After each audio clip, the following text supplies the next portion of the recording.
ادامه دارد برنامه. خب بخش منو خدمت برای چند دقیقه دیگر. الو سلام علیکم، نامتون چی است؟ سلام علیکم، نام من اکای بابا از شهر کلوب. خب اکای بابا، از زمان خدمت برای ما چی نقل میکنید؟ یک نقل همین برای خدمت میکنم. خب گوش میکنم. برادری از این سال 68 در اوکراین خدمت میکردیم. یک بچه از رایون وقت علی مردان و بگیجان گفتنی قطیمون خدمت میکرد. اون نه خونده میتونید نه نویسنده میتونید، یگان حرف نمیشنو. بچه بوز بالا بود. از رایون وقت یک دختر خطی عاشق میداد. خب یک دختر خطی عاشق میداد. بعد مرا میگو که نازین، همه خیلی میگو نازین یا بریم همون جای کتابخونی دا و همون عروسی مرا من میگم یک خط بنویس. بعد میگم ما یک خط رفتیم. بعد یک بار دوباره همین خیلی نویسندم. بعد دوباره سهیم چهارمش دررفتیم.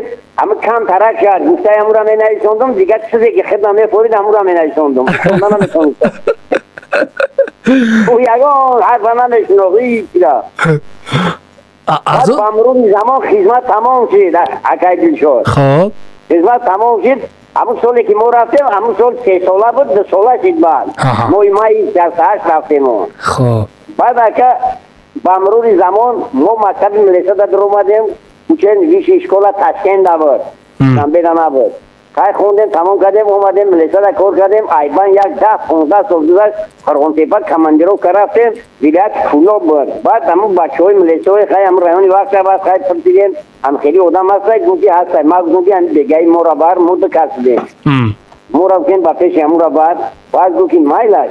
بعد با همه یک قسلوق در زندگی نکای رایونی وقت با همه قسلوق قبول رگمون با هم دانی در روزش بود. در روزش تک کردیم که یک زنک برامد بعد گفتیم همی خونه اکای بگی جان های.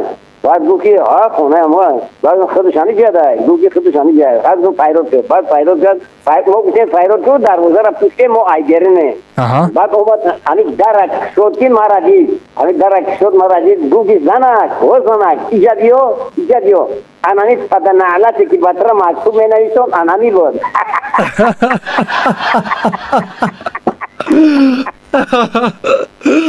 ایوه اکا خیلی در اومدیم خیلی بدیل نگرفتیم. اونا در اومدیم شیستیم بعد زن شفایرون کرد ایجا بیو همون خطا را بگی بیو همون خطا را گم نکده است. خیلی یک درزه اواد 3 تشخون همین خیلی چیزای کشیدون که باور که همین میگم زمین با کفا ما بدرم دا همین خیلی شرم زدم که ای گپایی نویسندگی خدا همون شیرم این بچه امرم داد گفت تو بخون این خیلی با بسیار جوش خیلی نخون خیلی حوض یکی رفت اومد خوب داریم دیگه روی عشقی همون. عجیبش این است که بعد یک قدر نامه هایی که شما نوشتید با اونا مناسبت اویله برپا کردن این خیلی جالب است. بعد من پرسیدم که گفتم بگی جان روش نگویی دروغ همون آدم هایی که این دیگه با خدا گفت هموهای میگه مرا باید حقارت کرد گفت با گفتگوی تو باور نکردم یادم من دیگه خیلی معامله داشتم تو بعد دیگه خیلی نگیسندم